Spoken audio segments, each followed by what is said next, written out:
نبی کا کوئی یار نہیں. یہ جو یاری ہے یہ قرآن کے خلاف ہے. سورہ حجرات کھول کے دیکھ لیں یار, سارے نبی کے غلام نوکر تھے, یار نہیں. تو یارو یار ہوتا ہے بندہ ہم پلہ, تو مصطفیٰ کی نوکر ہے, تو یاری کدھر سے آ گئی؟ کوئی نبی کا یار نہیں ہے.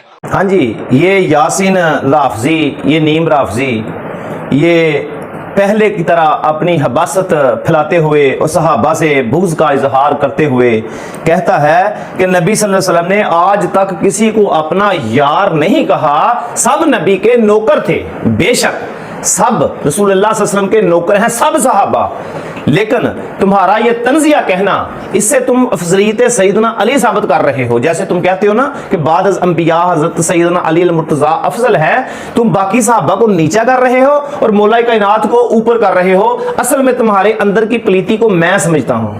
یاسین رافضی, تم تو کہتے ہو نا کہ شہین کو یا دوسرے صحابہ کو نبی نے آج تک یار نہیں کہا.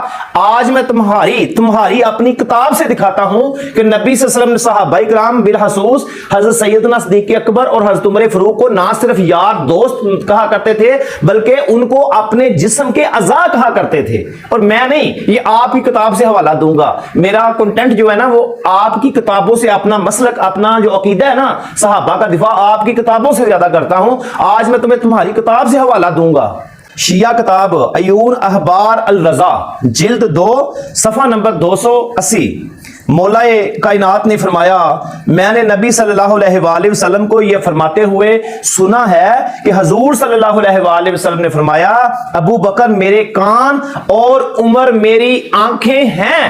کہ رسول اللہ صلی اللہ علیہ وسلم تو صحابہ کو اپنے جسم کے اعضاء قرار دے رہے ہیں, دوستی پیچھے رہ جاتی ہے. تم کہتے ہو نبی صلی اللہ علیہ وسلم نے آج تک کسی کو اپنا یار نہیں کہا, کسی کو اپنا دوست نہیں کہا, اور رسول اللہ تو صحابہ کرام بالخصوص حضرت سیدنا صدیق اکبر, عمر فاروق کو اپنے جسم کے اعضاء کہا کرتے تھے. تو اب میں قرآن سے ثابت کرتا ہوں کہ نبی صلی اللہ علیہ وسلم نے تو بہت دفعہ کہا ہے, اللہ نے بھی حضرت سیدنا صدیق اکبر کو نبی صلی اللہ علیہ وسلم کا یار کہہ کر مخاطب کیا ہے. سنو پھر سورۃ توبہ آیت نمبر 40, اذ یقول لصاحبہ لا تحزن ان اللہ معنا, کہ جب اب نبی صلی اللہ علیہ وسلم اپنے ساتھی, اپنے دوست, اپنے یار سے فرما رہے تھے غم نہ کرو, بے شک ہم تمہارے ساتھ ہیں.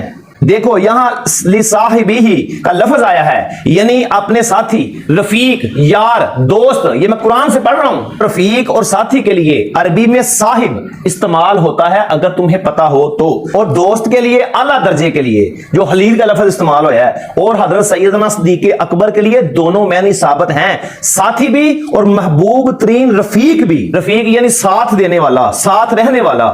آگے میں تمہیں ڈکشنری بتاؤں کہ المنجد, اس میں رفیق جو رفیق کے معنی کیے ہیں نا, انہوں نے کیے دوست, ساتھی, اور فیروز اللغات میں اس صاحب کے معنی ساتھی, یار, دوست, رفیق کے کیے ہیں. اور جو حضرت ابو بکر صدیق کے لیے اللہ تبارک و تعالی نے سورۃ توبہ میں فرمایا نا اذ یقول لصاحبہ, تو تمام مفسرین مثلا ابن کثیر, ابن طبری اور قرطبی, انہوں نے یہاں صاحب سے مراد حضرت ابو بکر صدیق یعنی قریبی ساتھی, یار مراد لیا ہے. اب پتہ چل گیا نا کہ میں نے تمہارے گھر کی کتابوں سے ثابت کیا ہے کہ رسول اللہ صلی اللہ علیہ وسلم صحابہ کو صرف یار نہیں, حضرت سیدنا صدیق اکبر, حضرت عمر فاروق کو اپنے جسم کے اعضاء کہا کرتے تھے. اور تم کہتے ہو نبی نے آج تک یار نہیں کہا, اور میں نے قرآن سے ثابت کر دیا کہ اللہ تبارک و تعالیٰ نے خود حضرت سیدنا صدیق اکبر کو رسول اللہ صلی اللہ علیہ وسلم کا یار یعنی دوست, قریبی ساتھی کہا ہے.